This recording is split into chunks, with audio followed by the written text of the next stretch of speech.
اعوذ باللہ من الشیطان الرجیم بسم اللہ الرحمن الرحیم درود و سلام ہو محمد و آل محمد علیہ الصلوۃ والسلام پر۔ ناظرین اکرام السلام علیکم ورحمۃ اللہ۔ پروگرام میں آپ سبھی کا ہم استقبال کرتے ہیں، آپ کا خیر مقدم کرتے ہیں۔ مسائل زندگی، ہمارے اور آپ کی زندگی میں مسئلے مسائل، اور ہر زمانے میں ہر دور میں دو ایسی جنریشن ہوتی ہے، ایک ایسی جنریشن جو علم حاصل کرتے ہوئے اپنی عمر کا اچھا خاصا ایک دور گزارتے ہوئے قبر کی منزل تک جاتا ہے، اور ایک وہ حصہ ہوتا ہے جو نوجوانوں کا ہوتا ہے، جو بچپنے سے نوجوانی کی طرف آتے ہیں۔ جب بچپنے سے نوجوانی کی طرف آتے ہیں، زمانے میں تبدیلیاں آتی ہیں، بدلاؤ آتا ہے، لہٰذا نئے نئے مسئلے مسائل پیدا ہوتے ہیں۔ بہت سے لوگ تو ایسے ہیں جو اپنے ذہنوں میں پیدا ہونے والے سوالوں کے جوابات جان جاتے ہیں، اس لیے کہ حالات اچھے ہوتے ہیں، علماء ہوتے ہیں ان کے علاقے میں۔ لیکن کچھ ایسے بھی علاقے ہیں، کچھ ایسی بھی جگہ ہے، کچھ ایسے بھی گاؤں ہیں، قریے ہیں جہاں پہ عالم موجود نہیں ہے، یا دوسری وجہ یہ بھی ہو سکتی ہے کہ پوچھنے والا ہچکچا رہا ہو، اور تیسری وجہ جو ہمارا آپ محسوس کر سکتے ہیں کہ جو خواتین ہوتی ہیں، اکثر ایسا دیکھا گیا ہے کہ وہ اپنے ماں باپ سے شرم محسوس کرتی ہیں پوچھنے سے، چاہے جائے کہ کسی عالم دین کے پاس جائیں۔ لہٰذا ہمارا یہ پروگرام واقعی ناظرین یہ آپ کے لیے ایک عظیم تحفہ ہے۔ اگر آپ کو ان شرطوں میں سے کوئی بھی محسوس ہو رہا ہے کہ شرم آ رہی ہے، یا آپ کے علاقے میں عالم نہیں ہے، تو بس آپ اپنے سوال کو ریکارڈ کروائیے۔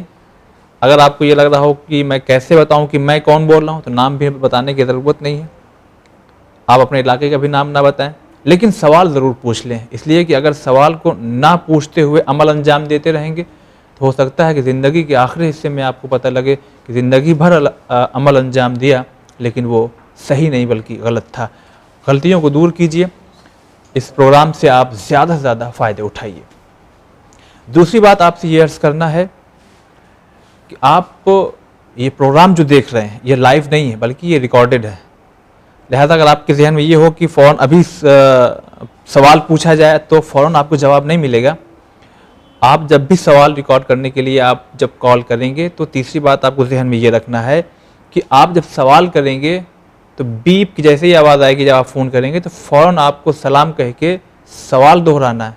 آپ کو یہ انتظار نہیں کرنا ہے کہ کوئی جواب دے، اس لیے کہ وہاں پہ فون ریسیو کرنے والا انسان نہیں بلکہ ایک مشین ہے جو 24 گھنٹے کے لیے فکس کر دی گئی ہے کہ دنیا کے کہیں بھی کونے سے جہاں جہاں بھی چینل ون خدمت انجام دے رہا ہے وہاں سے کبھی بھی کوئی بھی فون کرے تو ہر وقت ان کے سوال کو محفوظ کرنے والا کوئی نہ کوئی ہو۔ لہٰذا رات بنی ہے سونے کے لیے، ہمارے چینل ون کہیں کہیں جب آپ دن میں دیکھ رہے ہیں تو کہیں نہ کہیں دنیا میں رات بھی ہوتی ہے، لہٰذا وہاں سے بھی لوگ فون کرتے، لہٰذا مشین کا سسٹم ہے، مشین سوال ریکارڈ کرتی ہے۔ آپ کے بھیجے ہوئے تمام سوالوں کے جوابات دینے کے لیے آپ کی خوش نصیبی ہے، ہماری خوش نصیبی کی آج ہمارے درمیان میں موجود ہیں قم المصطفیٰ انٹرنیشنل یونیورسٹی ایران، وہاں کے لیکچرر استاد آج ہمارے درمیان موجود ہیں مولانا علی عباس خان صاحب۔ السلام علیکم ورحمۃ اللہ۔ وعلیکم السلام ورحمۃ اللہ وبرکاتہ۔ آقا ایام عزا چل رہے ہیں، لہٰذا کوئی سوال پیش کرنے سے پہلے یہ ہم کہنا چاہیں گے کچھ ان دنوں کو دیکھتے ہوئے ہمارے ناظرین کے لیے بیان کریں۔ اعوذ باللہ من الشیطان الرجیم، بسم اللہ الرحمن الرحیم، الحمد للہ رب العالمین وصلی اللہ علی محمد واہل بیتہ الاطیبین الاطہرین، السلام علی الحسین وعلی علی ابن الحسین وعلی اولاد الحسین وعلی اصحاب الحسین۔ ایام عزا جب آتے ہیں تو دو اہم چیزیں اپنے ساتھ لے کے آتے ہیں۔ پہلی چیز تو وہ رحمت اور وہ پروردگار کی مغفرت ہے جو اس مہینے میں ہم لوگوں کو شامل حال ہوتی ہے۔ اچھا۔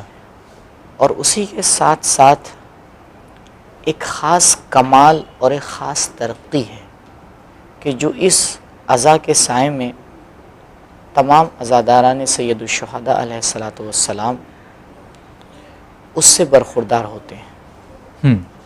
البتہ ان تمام فوائد کو حاصل کرنے کے لیے ہمیں اس بات کے اوپر غور کرنا پڑے گا کہ ایام ازا، آپ نے ماہ مبارک میں اندازہ لگایا ہوگا کہ جب ماہ مبارک رمضان آتا ہے تو دن بہت تیزی سے گزرتے ہیں، صحیح، اور شاید اسی طرح سے ایام ازا بھی ہے، بالکل، بہت تیزی سے یہ دن گزر جاتے ہیں۔ 10 دن جو عاشور کے ہوتے ہیں بہت تیزی سے آتے ہیں، انسان کے سامنے سے گزر جاتے ہیں، اور انسان یہ سوچتا ہی رہتا ہے کہ میں فلاں مجلس میں شرکت کروں گا، فلاں جگہ جاؤں گا۔ شاید جتنا بھی انسان سوچتا ہے عزاداری کرنے کے لیے اس کا کچھ ہی حصہ وہ کر پاتا ہے۔ کر پاتا ہے، جی، لہٰذا جو ایام جا چکے ہیں وہ تو ہمارے ہاتھ سے نکل گئے، لیکن جو ابھی ایام باقی ہیں کوشش کریں کہ اس میں سے زیادہ اس مہینے سے جو ہم استفادہ کر سکتے ہیں کوشش کریں کہ وہ استفادہ ہو۔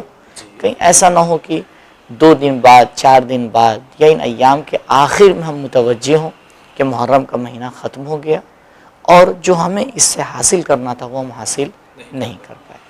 اب آئیے ناظرین، آپ کے سوالوں کا سفر شروع کرتے ہیں۔ دیکھتے ہیں سب سے پہلا سوال کہاں سے ہے اور کس کا ہے۔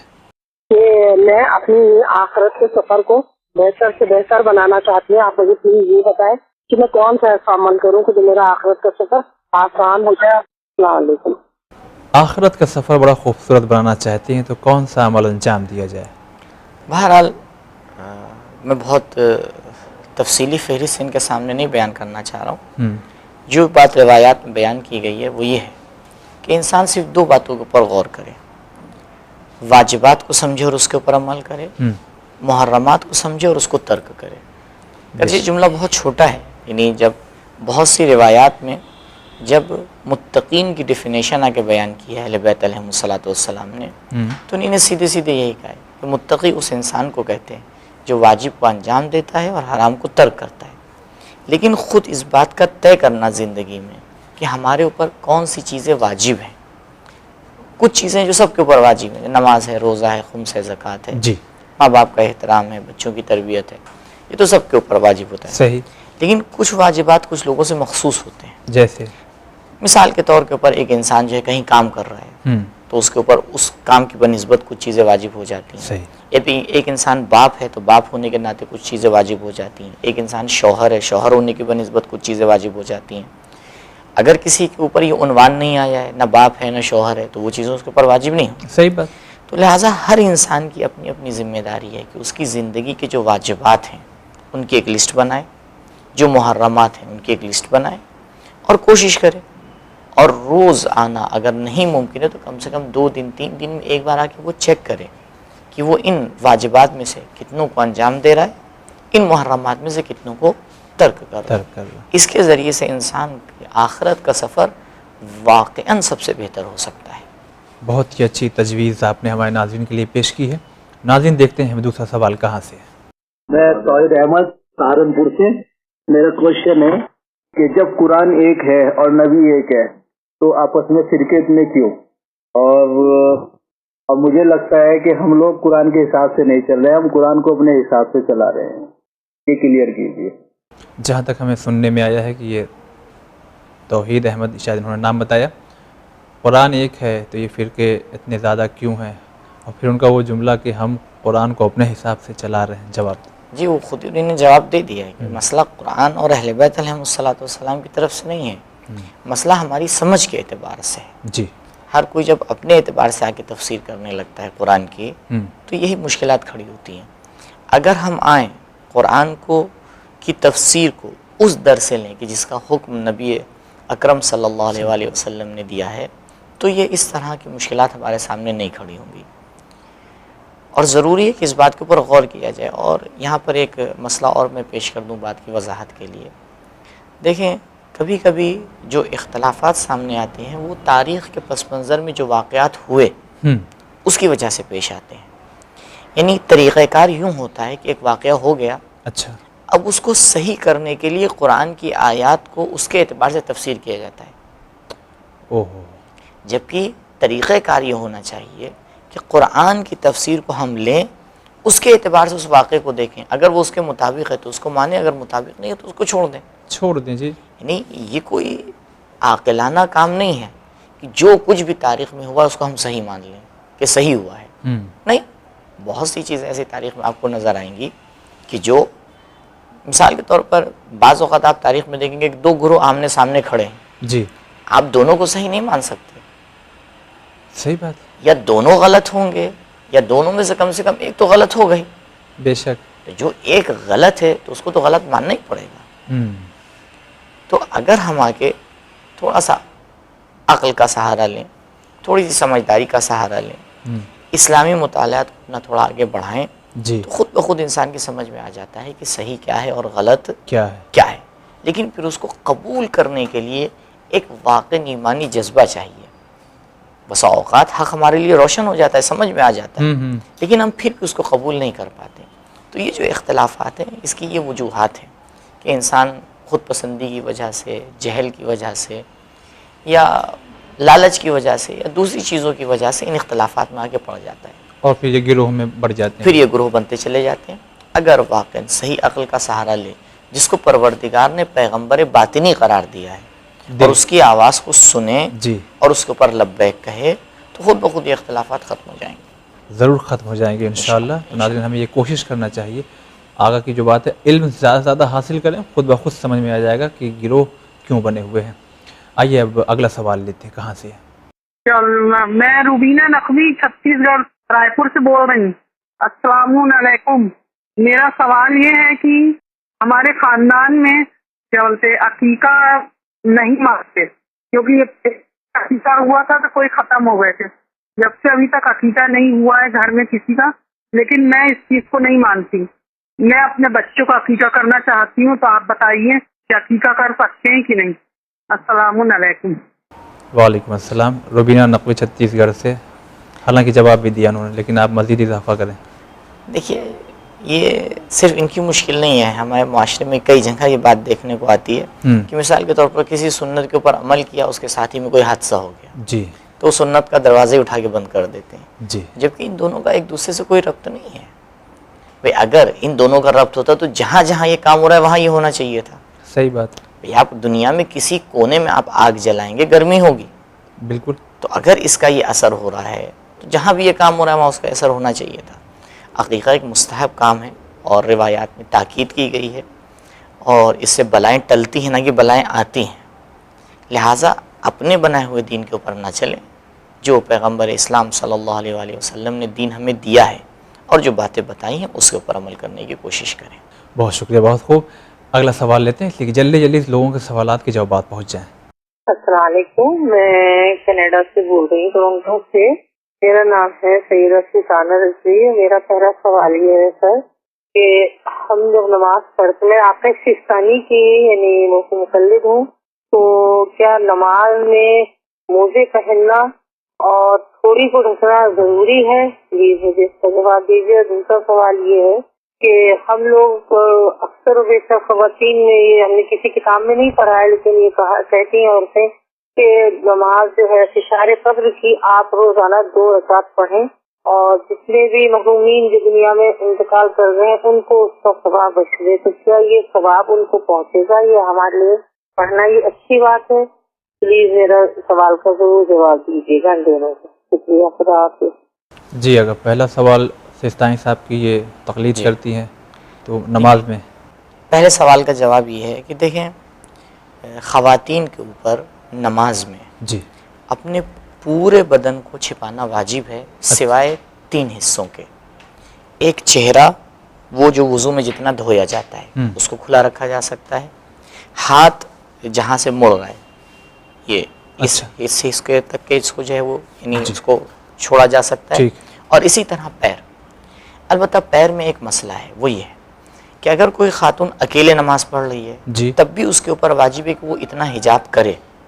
ٹھیک ہے. لیکن اگر یہ خاتون کسی نامحرم کے سامنے نماز پڑھ رہی ہے تو کیونکہ پورے پیر نامحرم سے چھپانا واجب ہے تو لہٰذا وہاں پہ کہا جاتا ہے کہ موزے پہن لیں یا جو آپ چادر پہنے اس کو اپنے پورے پیروں کے اوپر ڈال لیں. ڈھک دیجیے. تو وہ پورا ڈھانک لینا اس وجہ سے کہ کوئی نامحرم اگر دیکھ رہا ہے.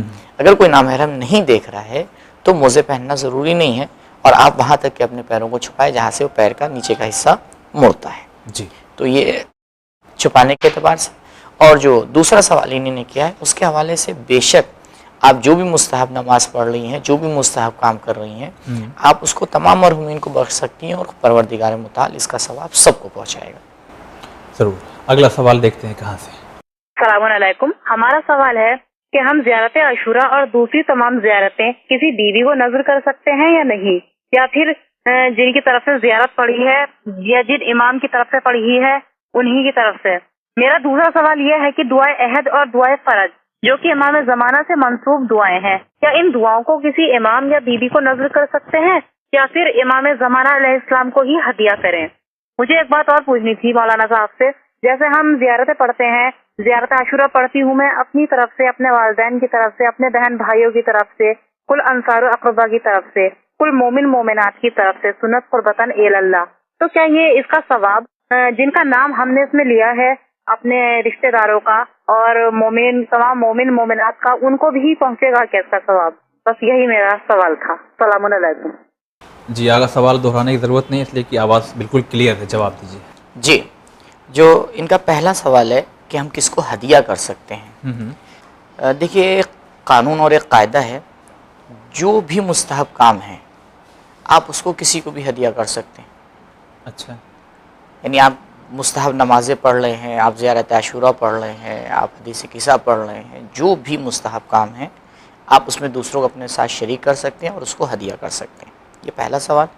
دوسرے سوال کا جواب یہ ہے کہ آپ اگر کسی زیارت میں، کسی نماز میں یہ نیت کر رہے ہیں کہ اس کا ثواب ان لوگوں کو پہنچے، جی، جتنے لوگوں کا آپ نام لیں، جتنوں کو بھی شامل کریں، پوری کائنات کو آپ شامل کر لیں، سب کو پہنچ۔ جناب آدم سے لے کے اب تک جتنے مومن اس دنیا سے گئے ہیں، پروردگار سب کو اس کا ثواب پہنچائے گا۔ سبحان اللہ۔ ناظرین، بڑھتے ہیں اگلے سوال کی طرف۔ السلام علیکم، میں فردوس بول رہی ہوں کامٹی سے۔ لیڈیز قبرستان جانا چاہیے کہ نہیں جانا چاہیے، اور اگر جاتی ہے تو کیوں جاتی ہے؟ مجھے اس کا جواب دیجیے۔ اللہ حافظ۔ قبرستان جانے کے لیے کوئی قید نہیں ہے کہ خواتین نہیں جا سکتی۔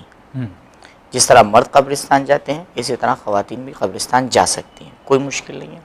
جانے کی وجہ یہ کہ انسان جب قبرستان جاتا ہے تو وہاں سے درس عبرت لیتا ہے کہ یہی جانا ہے ہمیں، جب وہاں جاتا ہے قبروں کو دیکھتا ہے، یاد کرتا ہے کہ بھئی آج نہیں تو کل ہمیں بھی اسی زمین میں جا کے دفن ہونا ہے، تو یہ چیز اس کو گناہ سے روکتی ہے اور ایک اس کے اوپر اچھا اثر ڈالتی ہے تربیت کے حوالے سے۔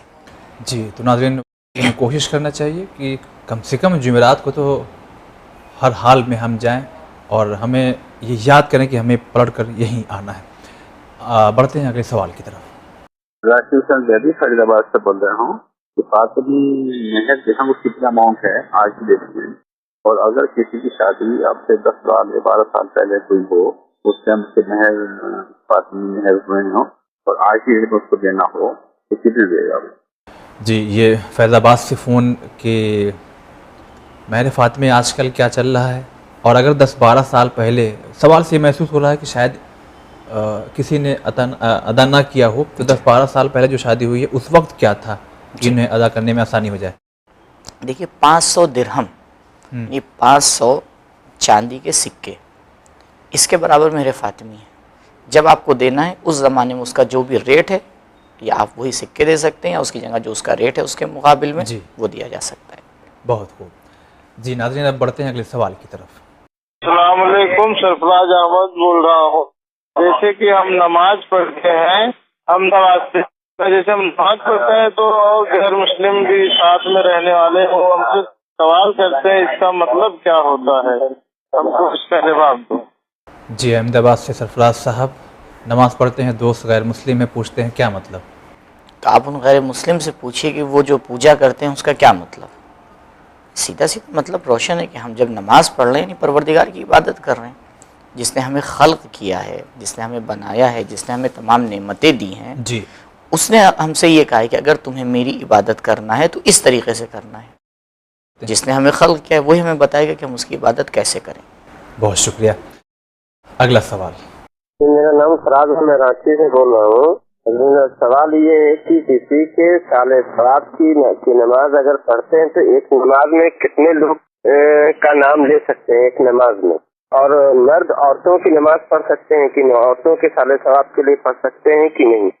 جی مولانا صاحب، فراز صاحب وہی پچھلا سوال. جی ابھی پچھلا سوال آ چکا ہے اور دوبارہ وہی جواب ہے کہ آپ پوری کائنات جناب آدم سے لے کے اب تک سب کو شامل کر سکتے ہیں، چاہے اس میں خواتین ہوں چاہے اس میں مرد ہوں، جس کو آپ شامل کر سکتے ہیں ایک 2 رکعت نماز میں سب کو شامل کر سکتے ہیں، پروردگار سب کو برابر کا ثواب دے گا. جی ناظرین اب اگلے سوال کو لیتے ہیں. میرا نام سلیم اللہ خان ہے، میں بنگلور سے بول رہا ہوں.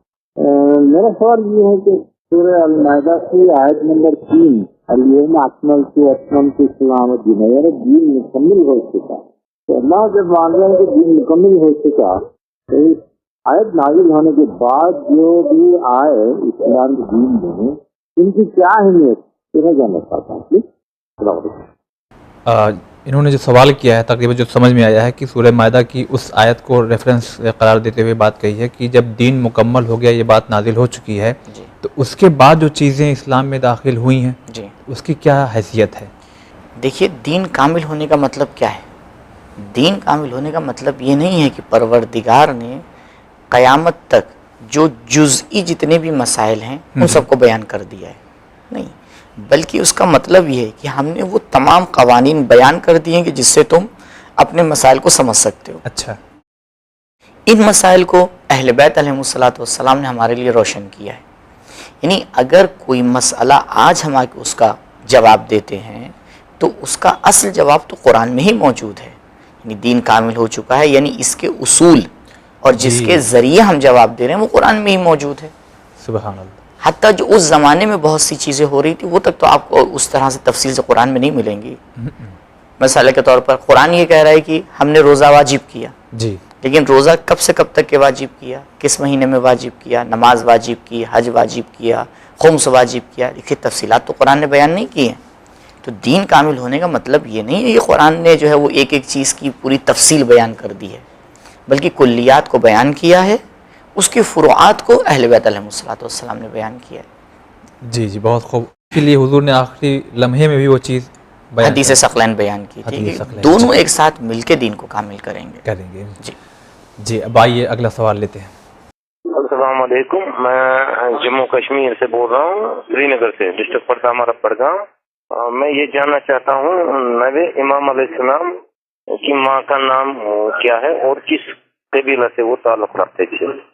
جی آغا امام آخر کی والدہ کا نام پوچھا انہوں نے اور کس قبیلے سے تعلق رکھتی ہے. جی شیخ صدوق علیہ الرحمہ کی ایک کتاب ہے اکمال الدین و اتمام النعمہ، اس میں انہوں نے ایک تفصیلی واقعہ بیان کیا ہے کہ جس سے یہ سمجھ میں آتا ہے کہ آپ کا جو نام ہے، آپ کی والدہ کا جو نام ہے وہ ہے نرجس، اور آپ کا تعلق جو روم کا بادشاہ تھا اس سے تھا. آپ اس کی بیٹی تھیں اور وہ پورا ایک واقعہ ہے کہ کس طرح سے وہ جو ہے وہ عراق پہنچیں اور سامرہ تک پہنچیں اور ان کی جو ہے وہ 11ویں امام کے ساتھ شادی ہوئی. تو ان کا تعلق روم سے ہے اور ان کا نام جو ہے جناب نرجس سلام اللہ علیہ ہے. جی ناظرین ایک بات یہاں پہ ضرور کہنا چاہیں گے کہ ہو سکتا ہے ہمارے بہت سے ناظرین میں سے کچھ ایسے ہوں کہ جنہوں نے سوال ریکارڈ کروائے ہوں لیکن ان کے جواب ابھی تک ان تک نہیں پہنچے ہیں، تو وہ انتظار کریں، ہو سکتا ہے اگلے ایپیسوڈ میں. لیکن ہو سکتا ہے کچھ لوگ ایسے بھی ہوں کہ کافی پہلے ریکارڈ کروایا تھا، ابھی تک ان کا جواب نہیں آیا.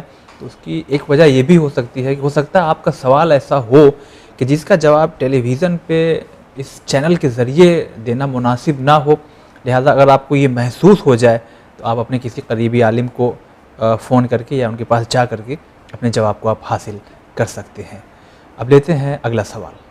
السلام علیکم، میرا سوال یہ ہے کہ اگر ٹوائلٹ میں جائیں ہم اور ہمیں چھینک پڑ جائے اور ہمیں سمجھ میں نہیں آئے کہ یہ پانی پاک، یہ چھینک نجیس پانی کی ہے یہ پاک ہے، تو اس کنفیوژن میں ہم کیسے نماز پڑھیں؟ اور دوسرا سوال یہ ہے کہ اگر ٹوائلٹ میں جائیں اور ہمیں جب بھی جاؤ اور ہمیں چھینک پڑ جائے، نجیس چھینک پڑ جائے، تو ہم نماز کیسے پڑھیں؟ کیونکہ ہر وقت نہا کر نماز پڑھنا تو مشکل ہوگا، تو ہمیں کوئی ترکیب بتائیں. شکریہ، خدا حافظ.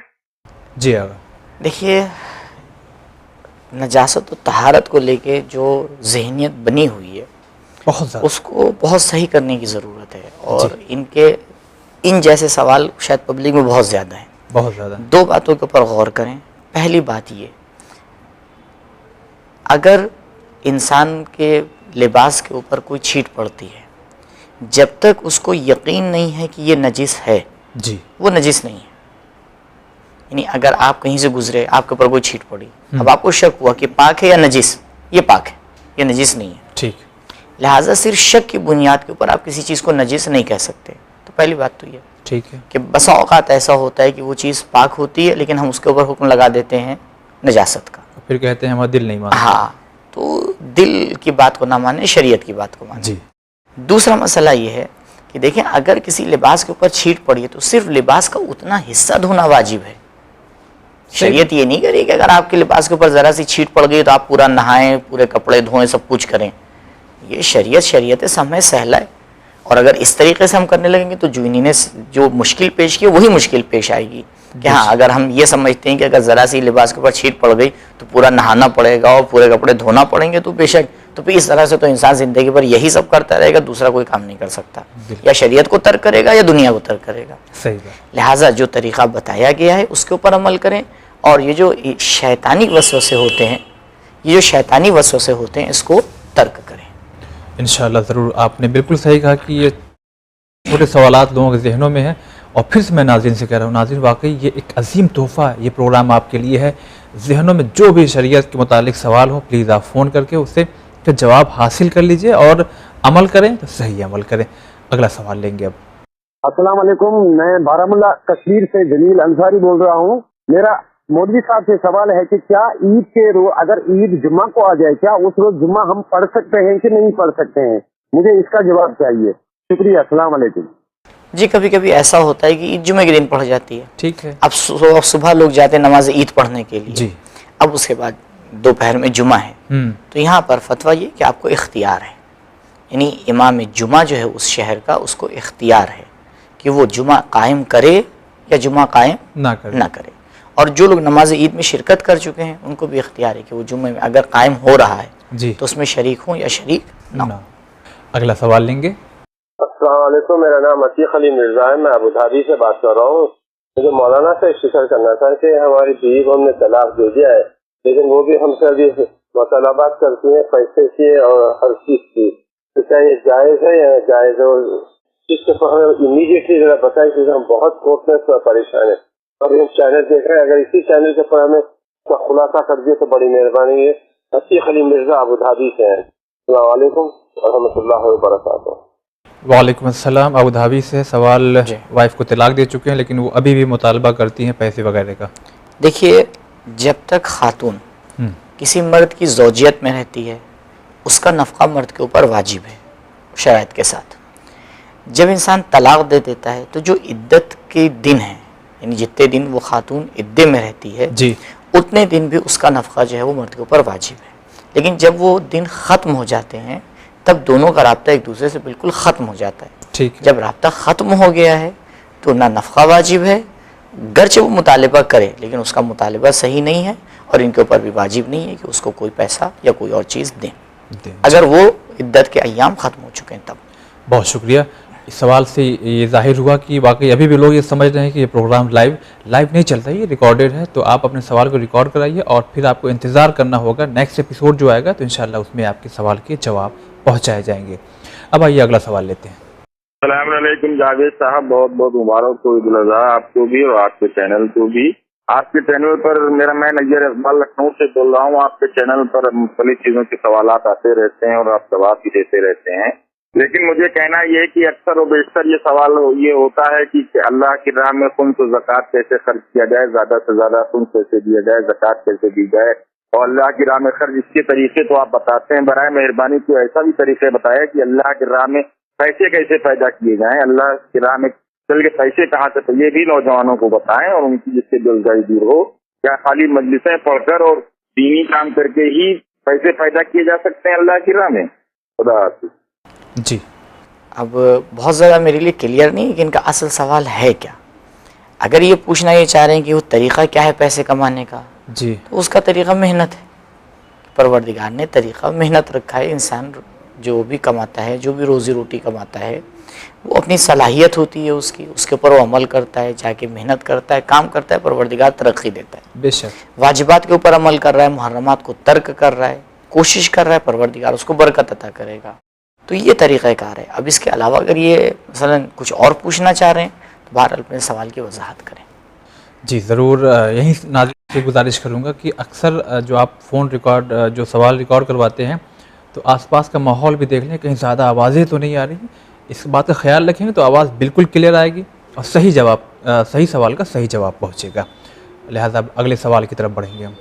کولکاتہ سے بول رہے محمد مصطفیٰ.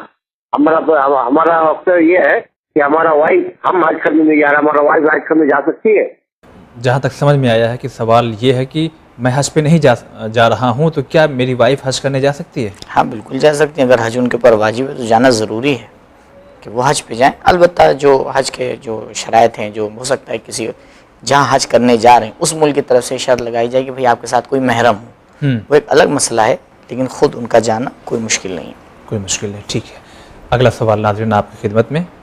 السلام علیکم, میں پرویز ریڈی حیدرآباد سے بول رہا ہوں. میرا سوال یہ ہے کہ قنوت پڑھتے وقت نظریں ہماری ہتھیلیوں پہ ہونی چاہیے یا سجدگاہ پہ ہونی چاہیے؟ وعلیکم السلام. جی اگر قنوت پڑھتے وقت نظریں قنوت ہتھیلی پہ پڑھتے یا وقت مستحب ہے کہ نگاہیں ہتھیلی کی طرف ہونا چاہیے. ہتھیلی کی طرف. جی شکریہ. اگلا سوال ناظرین. میرا نام روی شفیل ہے اور میرا سوال یہ ہے مولانا سے کہ اگر میں کسی کے کرائے کے مکان میں رہ رہا ہوں تو نماز پڑھنے کے لیے اس سے اجازت لینا ضروری ہے کیا؟ جی ہاں. جب آپ کرائے کے مکان پہ رہ رہے ہیں اور آپ اس کا رینٹ پے کر رہے ہیں تو یہ اب آپ کے اختیار میں ہے, اس کے لیے اجازت آپ کو نہیں لینا ہے, ہر چیز کے لیے نہیں ہے. جب آپ معاہدہ ہو ہی گیا, معاہدہ ہو چکا ہے گھر کا, آپ اس میں نماز پڑھ سکتے ہیں. بالکل. جی اگلا سوال. ہاں میں پونے سے بات کر رہا ہوں, شیر لال باغوان. جو اپنے ماں باپ سے جھگڑے کرنا, ماں باپ کو مارنا پیٹنا, کیا ایسا کرنے سے وہ کوئی جنت نصیب ہوتے وہ اولاد؟ ایسی اولاد جو اپنے ماں باپ کو اذیت دے, ڈانٹے, مارے, پیٹے, اس کو کیا جنت نصیب ہو سکتی ہے؟ شاید اسی مسائل زندگی کسی ایپیسوڈ میں اس مسئلے کو تفصیل سے بیان کیا تھا کہ روایات نے کتنی زیادہ تاکید کی ہے ماں باپ کے احترام کے لیے. یہاں تک کہ روایات میں کہ اگر تمہارے والدین کافر ہیں, مسلمان نہیں ہیں, اور تم مسلمان ہو تب بھی ان کا احترام واجب ہے.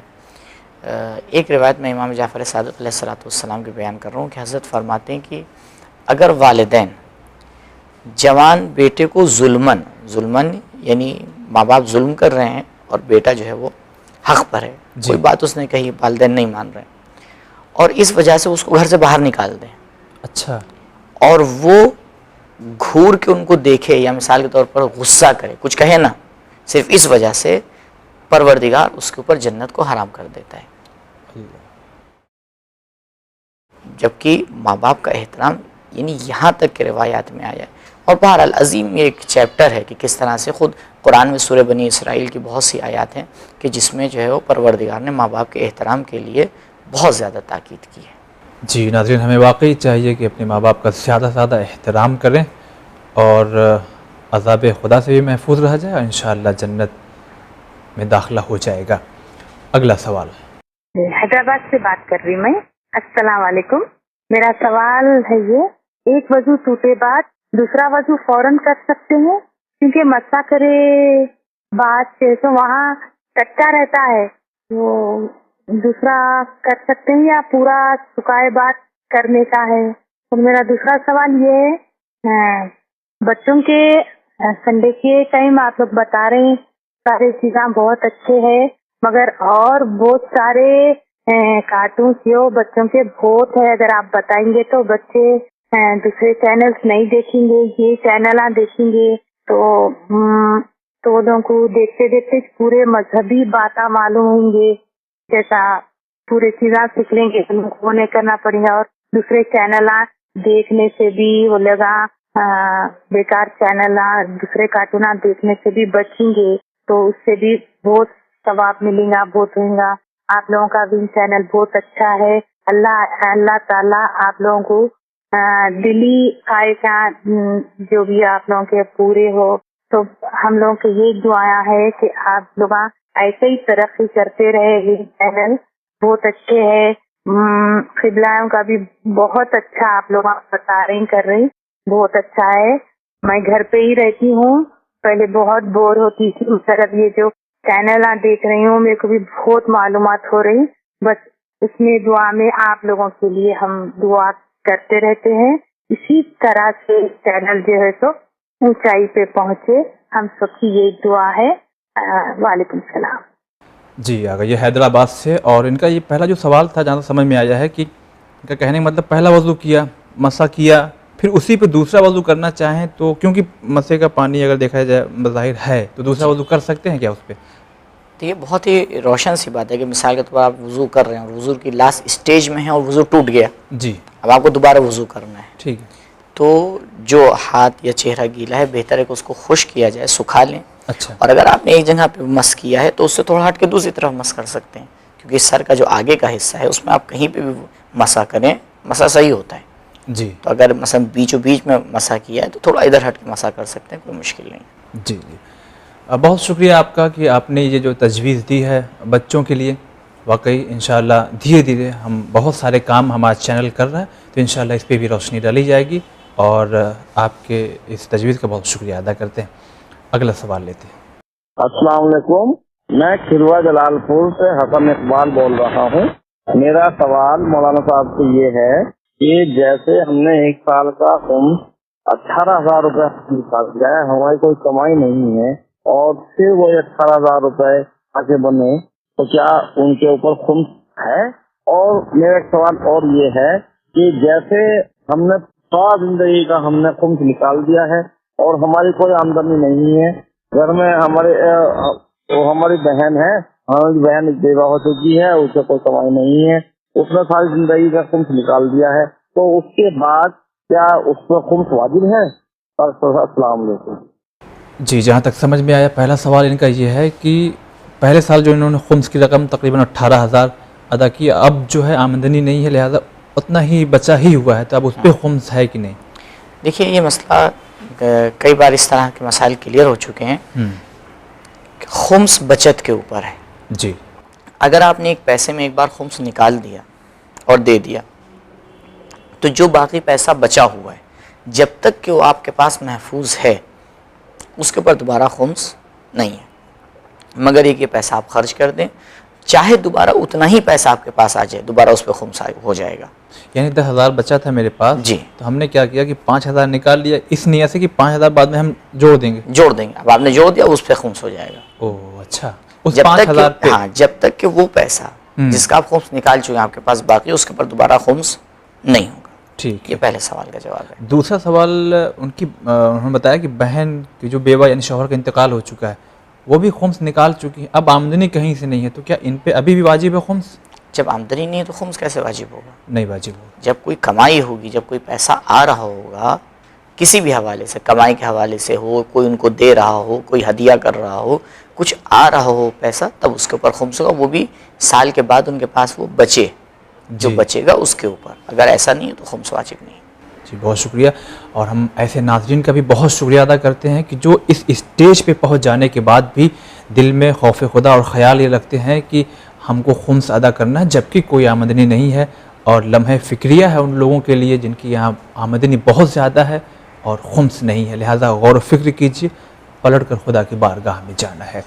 اگلا سوال. السلام علیکم مولانا صاحب, میرا کوشچن یہ ہے کہ میں جو ہوں یہ خمس کا پیسہ جو ہے بنا کسی اجازت کے لیے امام باڑے پہ, یہاں پہ امام باڑہ جو بہت ہی بوسیدہ حالت میں ہے پیلی بھیت میں, تو کیا ہم وہ پیسہ خمس کا امام باڑے پہ خرچ کر سکتے ہیں بنا کسی مولانا کی اجازت لیے؟ تو یہ میرا کوشچن ہے, اور السلام علیکم, خدا حافظ. جی آقا. دیکھیے جو خمس کا پیسہ ہے اس میں مولانا نہیں بلکہ مجتہد کی اجازت کی ضرورت ہے, یا اس شخص کی کہ جس کو مجتہد نے اتھارٹی دے رکھی ہے, اجازت وکیل بنایا. جی, وکیل بنایا ہے. بغیر اس کی اجازت سے کہیں بھی وہ پیسہ خرچ نہیں کیا جا سکتا. جی, لہذا ضروری ہے کہ اجازت لے لیں. جی اگلا سوال. السلام علیکم, میں دربھنگہ چنپٹی سے بول رہی ہوں. میرا نام سیدہ فلک فاطمہ ہے. میرا سوال یہ ہے کہ ہم نے سنا ہے کہ کربلا میں لیڈیز کو جانا منع ہے اور نماز پڑھنی نہیں چاہیے, اور کربلا میں لیڈیز کو جانا کیوں منع ہے؟ مجھے پلیز واضح طور پر جواب چاہیے. شکریہ, خدا حافظ. جی فلک فاطمہ، ان کا سوال جو ہے جہاں تک اب دو پہلو بن رہے ہیں، کربلا سے مراد یہ عراق والے امام حسین علیہ السلام والی کربلا، یا تقریباً دیکھا جائے ہمارے پوروانچل میں تو جو گاؤں ہوتے ہیں ہر گاؤں میں ایک جگہ کور کر دی جاتی ہے جو کربلا کے نام سے مشہور ہوتی ہے. جی تو دونوں کو مد نظر رکھتے ہوئے آپ جواب دیں، کیا لیڈیز جا سکتی ہیں؟ دونوں جگہ جا سکتی ہیں، کوئی پرابلم نہیں. کوئی پرابلم نہیں، جا سکتے. جی ناظرین، ایسے سوال واقعی لوگوں کے ذہنوں میں پیدا ہوتے ہیں، آپ واقعی پوچھیں اور اپنے ذہنوں میں جو سوالات ہیں ان کے صحیح جواب حاصل کر کے اچھا عمل انجام دیں. اب آئیے لیتے ہیں اگلا سوال. السلام علیکم، میں سید محمد جنت سے بول رہا ہوں. جاوید بھائی، پہلے تو میں آپ لوگوں کا شکریہ ادا کرنا چاہوں گا کہ آپ نے دین چینل شروع کر کے ایک بہت بڑی دینی خدمت انجام دی ہے. ہم لوگوں کے بہت سارے شرعی مسائل اور دوسرے بھی مسائل اس سے حل ہو رہے ہیں. اللہ آپ کو اس کی جزائے خیر دے.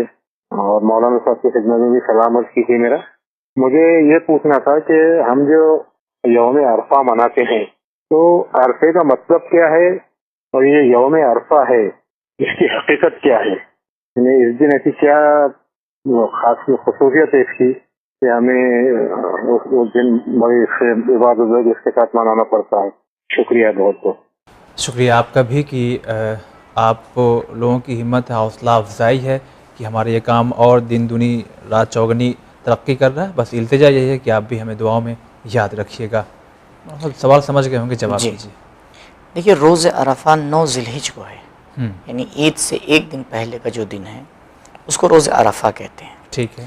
عرفہ کا معنی ہے پہچاننا، کیونکہ اس دن پروردگار کو پہچاننے کے لیے انسان دعا کرتا ہے، پروردگار کی بارگاہ میں اپنی حاجتوں کو پیش کرتا ہے. اور میدان عرفہ وہاں لوگ آ کے جمع ہوتے ہیں، لہٰذا اس دن کو کہا جاتا ہے روز عرفہ، یعنی وہ دن کہ جس دن لوگ آ کے میدان عرفہ میں جمع ہوتے ہیں. دعا کے حوالے سے اس دن کی بے حد اہمیت ہے. یہاں تک کہ روایات میں آیا ہے کہ اگر کوئی شخص اس دن روزہ رکھنا چاہے، کیونکہ اس دن روزہ رکھنا بھی مستحب ہے، جی ہاں، اگر کوئی اس دن روزہ رکھنا چاہے لیکن اس کو پتہ ہے کہ اگر وہ روزہ رکھے گا تو دعا نہیں کر پائے گا، اچھا، کمزوری اس کے اوپر طاری ہو جائے گی، کیونکہ عرفے کے دن نماز ظہر کے بعد، ظہر و عصر کے بعد بہت ساری دعائیں ہیں، اور اس میں سب سے بہترین دعا امام حسین علیہ السلام کی دعائے عرفہ ہے. جی ہاں، جو کافی تفصیلی ہے، کہ جس میں امام حسین علیہ السلام نے ہر اینگل سے پروردگار کی بارگاہ میں ہر اپنی حاجت کو پیش کیا ہے. اچھا. تو فقہا یہ کہتے ہیں کہ بہتر یہ کہ روزہ نہ رکھے اور دعا کرے. ہاں، یعنی اتنا زیادہ دعا کرنے کے لیے یہ دن اہمیت رکھتا ہے. تو آپ بہترین دن ہے، انشاءاللہ جب آئے سال میں تو اس کے لیے پہلے سے تیاری کریں. دیکھیں جا کے دعاؤں کی کتابوں میں کہ اس دن کون کون سی دعائیں مستحب ہیں، کیا کرنا چاہیے، کیا اعمال ہیں، پہلے سے تیاری کریں کہ جب انشاءاللہ وہ دن آئے تو اس میں بہتر سے بہتر ہم دعا کر سکیں. اور آپ کے پروگرام کو سننے کے بعد یہ بھی محسوس ہوا، جو ناظرین سے ہم کہتے ہیں کہ ان دعاؤں کو جب دیکھیے گا تو میننگ پڑھ لیجئے گا، تاکہ ایک اس وقت جب آپ دعا پڑھیں گے تو آپ کے اندر ایک عجیب سی کیفیت ہوگی جو دعا کرتے وقت ہونی چاہیے. اب آئیے اگلا سوال. السلام علیکم، میں آفرین فاطمہ چندن کشتی سے بول رہی ہوں. میرا سوال یہ ہے کہ 10 محرم کو جو بہت غم کا دن ہے، بہت زیادہ، تو اس دن جو سبھی کے گھروں میں جو کھانا پکتا ہے، قدیمے کی سبزی، ساگ، کالی دال وغیرہ، تو اس میں تو اسی طرح کی چیزیں جو بنتی ہیں، تو یہ کیا اسلام سے ہے اس دن بننا؟ کیونکہ ہمارے اہل بیت علیہ السلام کے اس دن کتنی مصیبت کا دن ہے، اور یہ سب بنا کر اس دن کھانا، اسی طرح کی چیز بنا کر کھانا صحیح ہے کیا؟ ہم کچھ اور اس دن نہیں بنا کے کھا سکتے ہیں؟ شکریہ، خدا حافظ. کہ ان کا سوال یہ ہے کہ 10 محرم واقعی غم کا دن ہے، تو اس دن لوگوں کے گھروں میں جو الگ الگ، جیسا کہ انہوں نے نام لیا، الگ طرح کے کھانے بنتے ہیں، کیونکہ شاید مراد یہ ہے کہ کیا نارمل کھانا ہم بالکل بنا کے نہیں کھا سکتے؟ دیکھیے، بہت ہی مناسب انہوں نے سوال پیش کیا ہے. عاشور کے دن کو دیکھتے ہوئے مستحب ہے کہ عاشور کے دن انسان فاقہ رکھے، اور نماز عصر کے بعد، جو عصر کا وقت ہوتا ہے مغرب سے 1-2 گھنٹہ پہلے، جی، کسی روایات میں آیا ہے پانی سے یا کوئی سادی چیز سے اپنا یہ فاقہ توڑے. لہٰذا اس دن ہمیں کوشش کرنا چاہیے کہ گرچہ لوگوں کو پانی پلانا، لوگوں کے لیے نظر کا انتظام کرنا یہ خود ایک مستحب کام ہے، بے شک، لیکن اس کو جتنی سادگی سے اور جتنے غم کے ماحول میں اس کو انجام دیا جائے بہتر سے بہتر ہے۔ واقعی غم کا دن ہوتا ہے تو بہتر یہی ہے۔ اب آئیے اگلا سوال آپ کی خدمت میں ہے۔ السلام علیکم، میں سری نگر سے محمد امین بول رہا ہوں۔ میرا سوال یہ ہے کہ ثانیہ زہرا سے متعلق جو ہے یہ 3 تاریخ ہے، 24 صفر ہے، 15 رجب ہے اور 15 جولائی ہے، ان میں مستقب کون سا ہے؟ Thank you very much. جی آغا۔ جی، ثانیہ زہرا سلام اللہ علیہا سے متعلق جو انہوں نے 3 تاریخیں بتائیں، روایات میں تینوں تاریخیں پیش کی گئی ہیں۔ اب علماء اپنے اپنے اعتبار سے جس نے، جیسے شیخ صدوق نے الگ تاریخ پیش کی ہے، ارشاد میں الگ تاریخ پیش کی گئی، یا دوسری کتابوں میں دوسری تاریخ پیش کی گئی ہے، جی، شاید بہت زیادہ یہ طے کرنا کہ کون سی تاریخ صحیح ہے مشکل کام ہے۔ بہرحال انسان کوشش کرے اگر 3 تاریخیں ہیں تو تینوں کو میں احترام کرے غم منائے، اور ان کے علاقے میں جو آئے ہاں، یا اگر وہاں جو مشہور ہے اس کے اوپر عمل کرے۔ جی ناظرین، اب آپ کی خدمت میں اگلا سوال۔ سر میرا نام محمد شفیع اللہ ہے، میں الہ آباد سے بول رہا ہوں۔ مجھے سوال یہ کرنا ہے کہ داڑھی رکھنا کیا ہے، اور ایک مشت سے داڑھی جسے کم ہے کیا وہ نماز پڑھا سکتا ہے؟ یہ حدیث قرآن و حدیث کی روشنی میں ہمیں جواب عنایت فرمائیں، شکریہ۔ جی، سوال یہ تھا کہ داڑھی رکھنا، مطلب ان کا پوچھنے کا مطلب یہ ہوگا مستحب، واجب، سنت جو بھی ہے، اور دوسرا سوال اس کی مزید انہوں نے یہ اضافہ کیا کہ ایک مشت داڑھی اگر کسی کو نہ ہو تو کیا وہ نماز پڑھا سکتا ہے؟ یہ پہلی بات تو فقہی اعتبار سے داڑھی رکھنا واجب ہے۔ ٹھیک ہے، داڑھی رکھنا واجب ہے، اس کا مطلب یہ نہیں کہ بہت بڑی داڑھی ہو، اتنی کہ عرف میں کہا جائے کہ انسان داڑھی رکھے ہوئے، اچھا ٹھیک ہے، چند قدم سے نظر آئے، سمجھ میں آئے، اور اس کو داڑھی کہا جائے۔ اگر کوئی انسان اس طرح کی داڑھی رکھتا ہے تو نماز پڑھا سکتا ہے، کوئی مشکل نہیں، کوئی شرط یہ نہیں کہ ایک مٹھی دو کوئی شرط ایسی نہیں۔ جی، اگلا سوال ناظرین آپ کی خدمت میں۔ السلام علیکم، ہمارا نام فرحت زادی ہے، ہم بجنور سے بول رہے ہیں۔ ہمارا سوال یہ ہے کہ صبح کی نماز کے بارے میں اگر یہ ڈاؤٹ ہو کہ نماز قضا ہوئی ہے یا نہیں تو اس سے قضا کی نیت کس سے پڑھیں یا نہیں، کیونکہ بارش وغیرہ کی وجہ سے نماز کے قضا ہونے کا پتہ نہیں چل پاتا، بس یہی معلوم کرنا ہے۔ خدا حافظ۔ جی آغا۔ جی، کبھی کبھی ایسا ہوتا ہے کہ انسان کو سمجھ میں نہیں آتا کہ بھئی سورج نکل چکا ہے یا نہیں، ادا کی نیت سے نماز پڑھیں یا قضا کی نیت سے نماز پڑھیں، تو وہاں پر آپ ما فی الذمہ کی نیت سے پڑھیں، یعنی جو ہے ہم اس نیت سے نماز پڑھ لیں، یعنی اگر سورج نکل چکا ہے تو قضا ہے، اگر نہیں نکل چکا ہے تو ادا ہے۔ اس کو شریعت میں کہا جاتا ہے ما فی الذمہ، یعنی میں اس نماز کو پڑھ رہی ہوں کہ جو میرے ذمے کے اوپر ہے۔ تو نیت کیا ہو؟ نیت واجب اور یعنی قضا دونوں میں سے کچھ نہیں ہوتی ہے، صرف قربتاً اللہ۔ جی، 2 رکعت نماز صبح پڑھتی ہوں میں ما فی الذمہ قربتاً اللہ۔ جی، بہت خوب، اور بہتر یہ بھی ہے کہ ہمیں ہمارے گھر میں ٹائم ٹیبل ہونا چاہیے کہ کس مہینے میں کس دن کون سا وقت قضا کا ہے، یہ زیادہ بہتر ہوگا۔ آئیے اب اگلا سوال لیتے ہیں۔ سے بولتا ہوں حسن علی، میرا یہ سوال ہے کہ ہمارے حضور صلی اللہ علیہ وسلم نے پہلے اسلام کی دعوت کہاں سے شروع کی، ان کا مجھے ڈیٹیل وار جواب دیجیے۔ خدا حافظ۔ قبلہ قبل اس کے کہ آپ جواب دیں، ناظرین آپ سے واقعی دستبستہ گزارش کرتا ہوں کہ جب بھی آپ اپنے سوال ریکارڈ کرائیں تو آپ جو بھی چینل آپ دیکھ رہے ہیں، ون چینل دیکھ رہے ہیں یا کوئی بھی، تو آپ بالکل آواز میوٹ کر دیجئے، اس لیے کہ آپ کی آواز اور بیک سائڈ سے جو آواز آ رہی ہے وہ دونوں جب ٹکرا جاتی ہیں تو ہمیں سمجھ میں نہیں آتا کہ سوال کیا ہے، لہٰذا یہ بھی ایک وجہ بنتی ہے کہ بہت سے سوال ہمیں ریجیکٹ کرنے پڑتے ہیں، اس لیے کہ ہمیں سمجھ میں نہیں آیا۔ اس بات کا بہت خیال کیجیے گا۔ سوال جہاں تک سمجھ میں آیا کہ حضور نے جو دعوت اسلام دی ہے وہ شروع کہاں سے کی؟ حضور صلی اللہ علیہ وآلہ وسلم نے دعوت اسلام مکے سے شروع کی ہے۔ روشن سی بات ہے کہ جب مکے میں غار حرا میں آپ کے اوپر وحی کا سلسلہ جاری ہوا اور آپ نے وہاں سے یعنی پروردگار نے ظاہری طور کے اوپر بھی آپ کو نبوت عطا کی، اسی کے بعد سے آپ مکے تشریف لائے اور وہاں سے اپنی دعوت کو شروع کیا۔ بہت شکریہ ادا کرتے ہیں، اور ناظرین اسی کے ساتھ اب یہاں پہ ہم رکیں گے چھوٹے سے بریک کے لیے۔ اہم ترین سوالوں کے جوابات آپ تک پہنچ گئے ہیں، ابھی ہماری فہرست میں کچھ اور سوالات ہیں جن کے جوابات آپ تک پہنچیں گے۔ واقعی آپ لوگوں میں سے بہت سے ایسے لوگ ہوں گے جو اپنے سوال کے جواب کا انتظار کر رہے ہوں گے، تو جائیے گا کہیں نہیں، حاضر ہوتے ہیں ایک وقفے کے بعد۔